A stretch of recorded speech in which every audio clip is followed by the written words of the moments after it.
बंदर और हाथी।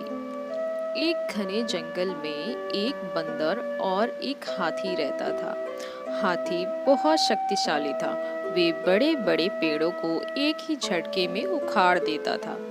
बंदर काफी दुबला पतला था, लेकिन वो बहुत ही फुर्तीला और तेज था। दिन भर बंदर जंगल के पेड़ों पर उछल कूद करता रहता था। बंदर और हाथी दोनों को ही अपने गुणों पर बहुत घमंड था।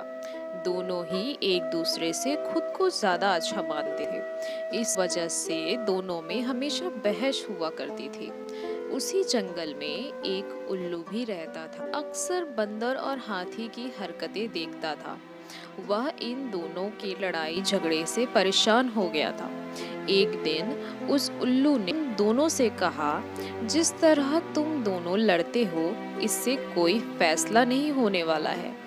तुम दोनों एक प्रतियोगिता के जरिए आसानी से यह फैसला कर सकते हो कि तुम दोनों में से सबसे शक्तिशाली कौन है।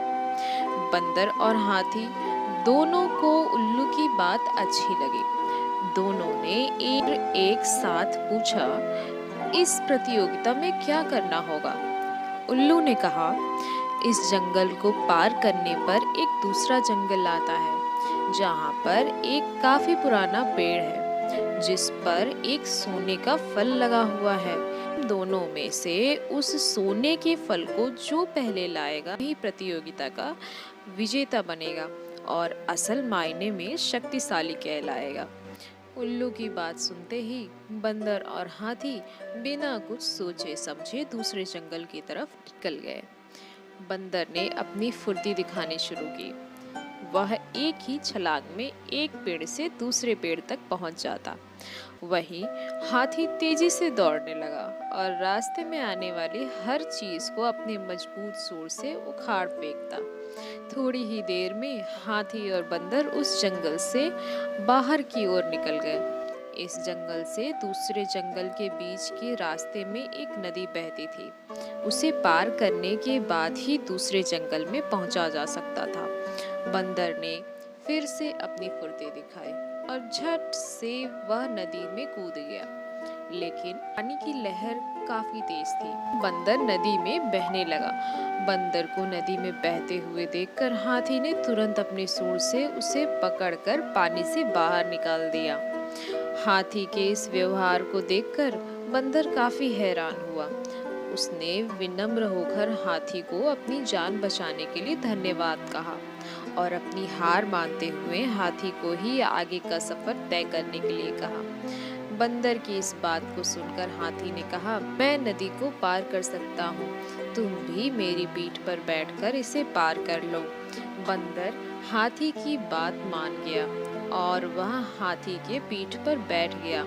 इस तरह दोनों ने नदी पार कर ली और दूसरे जंगल में पहुंच गए। फिर दोनों ने मिलकर सोने के लगे हुए फल वाले पेड़ को खोज निकाला। सबसे पहले हाथी ने अपनी सूंड से उस पेड़ को गिराना चाहा, लेकिन वह पेड़ काफी मजबूत था। हाथी के प्रहार से वो पेड़ नहीं उखड़ा। फिर हाथी ने निराश होकर कहा, मैं अब यह फल नहीं तोड़ सकता हूँ।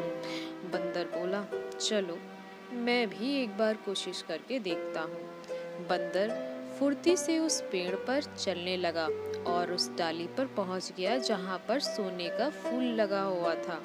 उसने वह फल तोड़ लिया और पेड़ से नीचे उतर गया। इसके बाद दोनों वापस नदी पार करके अपने जंगल लौट आए और उल्लू को वह सोने का फल दे दिया।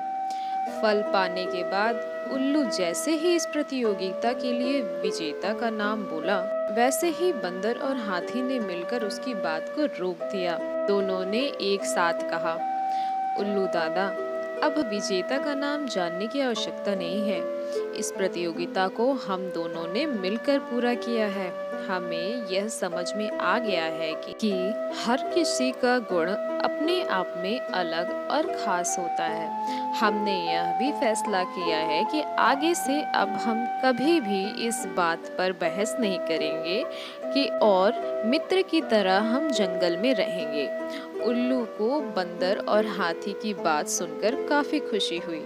उसने दोनों से कहा, मैं यही समझाना चाहता था कि सभी एक दूसरे से अलग होते हैं। अलग अलग गुण और शक्तियां ही हमें एक दूसरे की मदद करने के काबिल बनाती है। साथ ही हर किसी की अपनी कमजोरियां भी होती हैं, इसलिए एक दूसरे के साथ मिलना और रहना चाहिए और यह अच्छा भी होता है।